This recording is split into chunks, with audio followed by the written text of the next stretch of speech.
حضور قرآن مجید میں آخری صورت میں جن کا ذکر آیا ہے، تو آپ جن کے بعد اور جگہ بھی ہے قل اعوذ برب الناس میں ہے، تو آپ وضاحت کر دیں کہ جن اور انسان میں کیا فرق ہے؟ جن پر ایمان لانا کہیں ضروری قرار دیا ہے قرآن کریم نے؟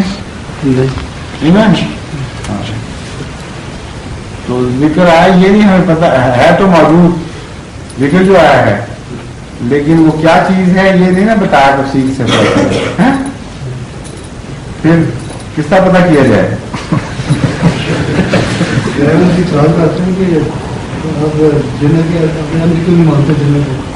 مان والوں کو پہلے جواب دے چکا ہوں، جن پر ایمان لانا ضروری نہیں، جن پر ایمان لانا ضروری ہے نبیوں پر ان پر تو وہ لاتے نہیں، اور جنوں پہ ہمیں منواتے ہیں جن پر ایمان لانا ضروری نہیں. عجیب الٹ کر دیے سارا قصہ انہوں نے. وہ چیزیں جن کا انسانی مفاد سے تعلق ہے، جن کے ساتھ انسانی زندگی بقا وابستہ ہو گئی ہے، یعنی انبیاء کی آمد، جن پر ایمان لانے کا ذکر بار بار قرآن میں آتا ہے، ان کو تو مذاق کا نشانہ بنا دیتے ہیں اور کہتے ہیں کوئی ضرورت نہیں بلکہ آنا ہی کوئی نہیں. اور جن کی اتنا پیچھے پڑ گئے ہیں کہتے ہیں جن بھی کبھی کسی انسان کی اتنا پیچھے نہیں پڑا. فضول قصے ہیں بنائے ہوئے. قرآن کریم میں جہاں جن ذکر کیے ہیں وہاں بتایا بھی ہے وہ جن کیا ہے، اور ان کی تشریحات موجود ہیں قرآن کریم میں. وہ جو جن کا تصور ہے قرآن کریم کا، وہ ان کے جن سے بالکل مختلف ہے جو مولویوں کو جن ہے. قرآن کریم میں کوئی جن آپ کو نہیں ملے گا جو جس پر آپ اس کو قابو کریں تعویذ کے ذریعے تو وہ کوئی لڑکی اٹھا کے لے آئے یا کسی کا پکڑا ہوا مرغا پکڑ کے لا لے آپ کو. ہاں نہیں ہم بات جگہ آتے ہیں لیکن وہ اور قسم کے ہیں.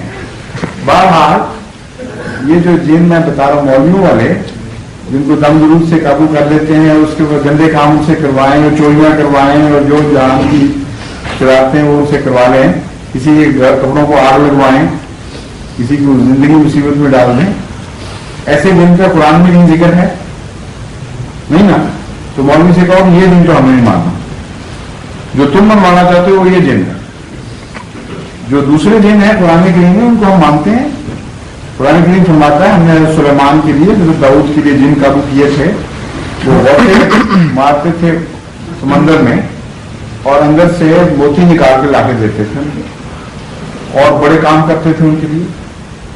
اب یہ جو جن بتاتے ہیں یہ تو آگ کا بنا ہوتا ہے نا، آگ سمندر میں غوطہ مار سکتی ہے بجھ جائے گی. اس لیے وہ جن ایسے تھے جو آگ کے نہیں تھے.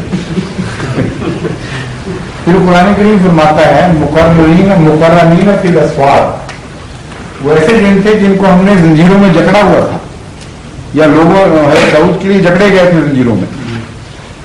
تو زنجیر بھی کبھی جن کو قابو کر سکتی ہے، وہ تو دیواروں میں سے نکل جاتا ہے، وہ تو ہر جگہ پہنچ جاتا ہے. تو مولوی والا جن وہ بھی نہیں تھا. پھر بھی تو دوسرا جن جس کا ذکر ملتا ہے وہ ایسا وجود تھا جو مادی وجود ہے، جو زنجیروں سے جکڑا جاتا ہے. تو انہوں نے کیوں فرضی قصے بنا لیے تھے؟ قرآن کریم اور بھی جگہ بہت ذکر فرماتا ہے اور ہر جگہ استنباط کے لیے ہمارے پاس چابیاں رکھ دیتا ہے. اگر انسان عقل سے کام لے تو قرآن کے بیان فرمودہ جنوں کا مسئلہ ساتھ ساتھ حل ہوتا چلا جاتا ہے. ہم جس جن کا انکار کر رہے ہیں وہ مولوی کے تصور کا جن ہے، نہ کہ قرآن کریم کا نعوذ باللہ. سمجھ گئے؟